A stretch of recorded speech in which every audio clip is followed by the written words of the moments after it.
అతి పరిశుద్ధుడా స్తుతి నైవేద్యము నీకే అర్పించి కీర్తింతును. అతి పరిశుద్ధుడా స్తుతి నైవేద్యము నీకే అర్పించి కీర్తింతును.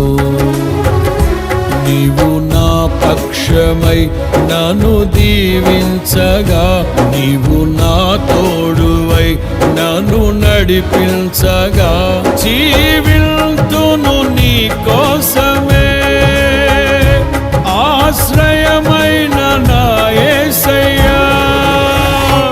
అతి పరిశుద్ధుడా స్తుతి నైవేద్యము నీకే అర్పించి కీర్తింతును. అతి పరిశుద్ధుడా స్తుతి నైవేద్యము నీకే అర్పించి కీర్తింతును.